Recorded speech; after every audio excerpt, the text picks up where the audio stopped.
गोरखपुर 18 अप्रैल मुख्यमंत्री योगी आदित्यनाथ ने कहा कि एक चिकित्सक की सबसे बड़ी पहचान उसकी संवेदन होती है।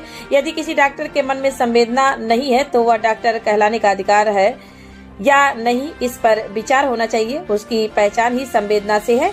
चिकित्सक की संवेदना गंभीर से गंभीर मरीज की आधी बीमारी को दूर कर सकती है। मुख्यमंत्री ने चिकित्सा संस्थानों के डॉक्टरों को यह नसीहत भी दी है कि वे बेवजह मरीजों को हायर सेंटर रेफर करने की प्रवृत्ति से बचें और मरीज को क्रिटिकल केयर उपलब्ध कराने में रिस्क लेने की आदत डालें। सीएम योगी शुक्रवार दोपहर बाद अखिल भारतीय आयुर्विज्ञान संस्थान एम्स गोरखपुर के परिसर में 500 लोगों की क्षमता वाले विश्राम सदन रैन बसेरे का भूमि पूजन शिलान्यास करने के बाद उपस्थित जनसमूह को संबोधित कर रहे थे। 44.34 करोड़ रुपए की लागत से बनने वाला यह विश्राम सदन पूर्वी उत्तर प्रदेश का सबसे बड़ा विश्राम सदन होगा। इसका निर्माण power grid corporation of India limited के CSR निधि से कराया जा रहा है। शिलान्यास समारोह में मुख्यमंत्री ने कहा कि कोई भी चिकित्सा संस्थान डॉक्टर के व्यवहार के माध्यम से संवेदना का केंद्र भी होता है। संवेदना के इस केंद्र में अगर एक मरीज भर्ती होने आता है तो उसके साथ कम से कम 3 या 4 अटेंडेंट होते हैं। पूर्वी उत्तर प्रदेश में तो कई बार अटेंडेंट की संख्या 10 तक हो जाती है। ऐसे में मरीज के साथ आने वाले अटेंडेंट को आश्रय की अच्छी व्यवस्था होनी चाहिए। उन्होंने कहा कि 500 बेड के विश्राम सदन के शिलान्यास के साथ ही गोरखपुर एम्स को एक नई उपलब्धि प्राप्त हुई है।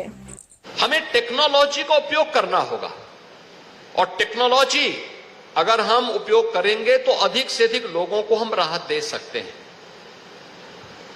क्योंकि एम्स जैसे संस्थान आज ही आपकी ओपीडी लगभग 4000 तक पहुंच गई है।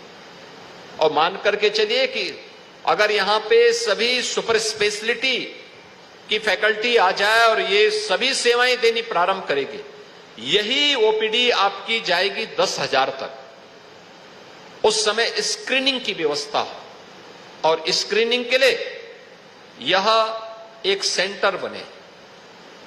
अगल बगल के जनपद जितने भी हैं उन जनपदों में भी एक एक मेडिकल कॉलेज आज स्थापित हो चुके हैं। उन मेडिकल कॉलेजेस को हम फिर SCPGI ये एम्स गोरखपुर पूर्वी उत्तर प्रदेश का हब बने और यहां से अन्य मेडिकल कॉलेजेस को स्पॉक के रूप में जोड़ते हुए टेली कंसल्टेशन दें हम उनको, या डिस्ट्रिक्ट हॉस्पिटल्स को दें, जिससे जो सामान्य पेशेंट है जिसको केवल आप कंसल्टेशन दे सकते हैं और उसके माध्यम से वहीं पे उसकी दवा लिख करके उनको वहीं पे वे अपनी दवा खरीदें, अपने घर जाएं। उस प्रकार के पेशेंट यहां पर आए जिनको यहां पर एम्स के माध्यम से बेहतरीन सुविधा देने में सुविधा होगी और डॉक्टर को भी यहां पे सुविधा होगी।